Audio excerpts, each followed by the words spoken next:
नमस्कार, जय श्री राम। मैं दीपेंद्र तिवारी, ज्योतिषाचार्य, आप सभी का स्वागत है हमारे इस यूट्यूब चैनल होरा शास्त्र एस्ट्रोलॉजी में। मित्रों, आज हम बात करने जा रहे हैं कुंडली में बनने वाले गर्भपात योग के बारे में। अगर किसी जातक की कुंडली में गर्भपात योग बन रहा है तो उस जातक के यहाँ संतान प्राप्ति में विलंब अवश्य होता है या फिर उसकी पत्नी के गर्भ बार बार नष्ट हो जाते हैं। अगर आपकी कुंडली में भी गर्भपात योग बन रहा है और आपकी शादी हो गई है और अभी तक संतान नहीं हुई है तो आप निश्चित ही गर्भपात योग से पीड़ित हो सकते हैं, या फिर आपकी पत्नी की कुंडली में गर्भपात योग हो सकता है। आज हम इसी विषय पर विस्तार से बात करने जा रहे हैं। तो मित्रों, सबसे पहले तो हम आपसे निवेदन करेंगे, अगर आप हमारे चैनल पर नए हैं तो हमारे वीडियो को लाइक करें, वीडियो को शेयर करें और हमारे चैनल को सब्सक्राइब अवश्य करें। अगर आप इस वीडियो को पेज पर देख रहे हैं तो हमारे पेज को फॉलो कर लें, वीडियो को लाइक शेयर अवश्य करें। मित्रों, किसी भी जातक की कुंडली में गर्भपात योग बनता है तो ऐसे जातक के यहाँ संतान विलंब से होती है। कभी कभी क्या होता है, व्यक्ति की शादी सही उम्र में हो जाती है लेकिन संतान कई सालों के बाद होती है या फिर नहीं होती है और उसकी पत्नी के गर्भ कई बार नष्ट भी हो जाते हैं। हमारे पास भी ऐसी कई कुंडलियां आती हैं और अभी वर्तमान में ऐसी कई कुंडलियां हमारे पास हैं जिनकी कुंडली में गर्भपात योग है, और जब हम उनसे पूछते हैं कि आपके यहाँ संतान है तो प्रश्न होता है कि नहीं है, और हम कहते हैं कि आपके यहाँ गर्भ नष्ट हुआ है तो सामने वाले का उत्तर होता है, हाँ पंडित जी, हमारी पत्नी के गर्भ नष्ट हुए हैं। तो मित्रों, गर्भपात योग राहु के कारण बनता है। अगर आपकी कुंडली के पंचम भाव में राहु बैठ जाए या राहु की दृष्टि पड़ जाए तो आप समझिए आपके यहाँ संतान प्राप्ति में विलंब अवश्य होगा, आपकी पत्नी के गर्भ नष्ट अवश्य होंगे। और अगला कारण यह भी हो सकता है, पंचम भाव में सूर्य नीच राशि का हो, मंगल की दृष्टि हो या फिर मंगल के साथ हो, तब भी आपके यहाँ संतान प्राप्ति में विलंब होगा या फिर आपकी पत्नी के गर्भ नष्ट होंगे। तीसरा कारण यह भी हो सकता है, गुरु नीच हो या फिर तृक भाव में गया हो, शनि की पंचम भाव पर दृष्टि हो या फिर शनि स्वयं पंचम भाव में बैठा हो, तो ऐसी स्थिति में भी संतान प्राप्ति में देरी होती है और पत्नी के गर्भ नष्ट हो जाते हैं। पंचमेश अशुभ स्थिति में हो या फिर नीच स्थिति में हो, तृक भाव में गया हो, तब भी संतान प्राप्ति में विलंब होता है। हम बात कर रहे हैं मुख्यतः गर्भपात योग की।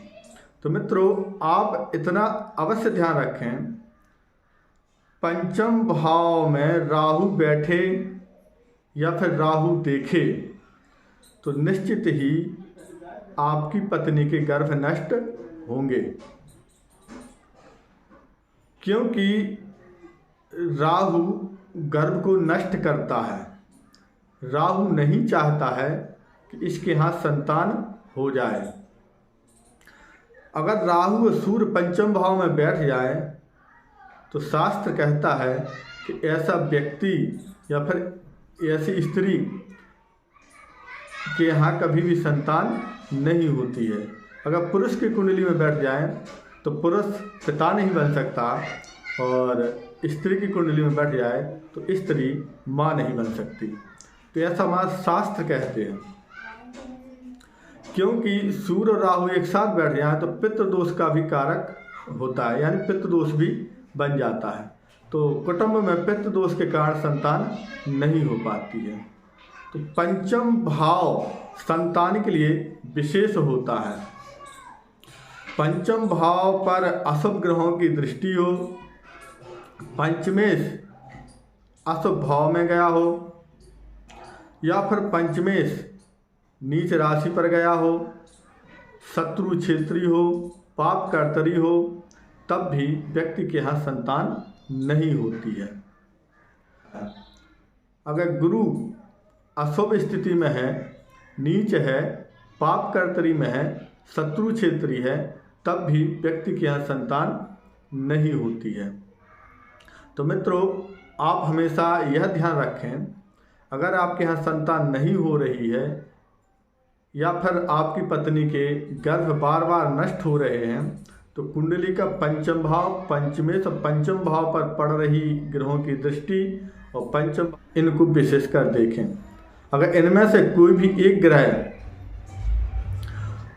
पीड़ित होगा तो आपके यहाँ संतान नहीं होगी।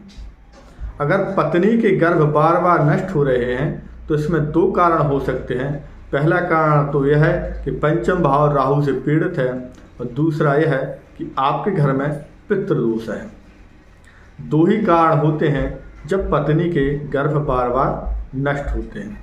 अगर चंद्रमा राहु से पीड़ित है और पंचम भाव में स्थित है, या फिर लग्न में स्थित है, या फिर एकादश भाव में स्थित है, तो प्रेत बाधा से भी गर्भ नष्ट हो सकता है, यानी प्रेत बाधा आपके परिवार में हो सकती है। तो इसका भी आप विस्तार से विचार करें। इतना ध्यान रखें, पंचम भाव को जरूर देखें कि पंचम भाव संतान का कारक होता है। तो अगर आपके यहाँ संतान नहीं है या फिर आपकी पत्नी के गर्भ बार बार नष्ट हो रहे हैं, तो आप पंचम भाव अवश्य देखिए। हमने जो सूत्र बताए हैं, जो जानकारी दी है, इस पर विचार अवश्य करिए। तो मित्रों, हमें पूर्ण विश्वास है कि हमारे द्वारा बताई गई जानकारी आपको पसंद आई होगी। अगर जानकारी पसंद आए तो वीडियो को लाइक करें, वीडियो को शेयर करें और हमारे चैनल को सब्सक्राइब जरूर करें। अगर आप अपनी कुंडली का संपूर्ण विश्लेषण करवाना चाहते हैं तो जो स्क्रीन पर आपको नंबर दिखाई दे रहा है, आप इस नंबर पर संपर्क करके मात्र 300 रुपया शुल्क दे करके आप अपनी कुंडली का विश्लेषण करवा सकते हैं। अगर आप गर्भपात योग के बारे में और विस्तार से जानकारी चाहते हैं तो आप हमसे फ़ोन पर संपर्क कर सकते हैं। गर्भपात योग के बारे में बहुत विस्तार से बात करने के लिए बहुत समय चाहिए।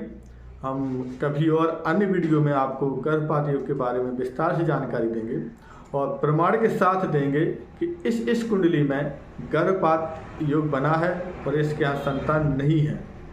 तो हम अगली वीडियो में कोशिश करेंगे कि आपको गर्भपात योग की कुंडलियाँ दिखाएं, आप तक पहुंचाएं कि गर्भपात योग इस कुंडली में किस प्रकार से बना है। ऐसी अनेक कुंडलियाँ हैं जिसमें गर्भपात योग बना है। तो मित्रों, मिलते हैं अगली वीडियो में, तब तक के लिए जय श्री राम।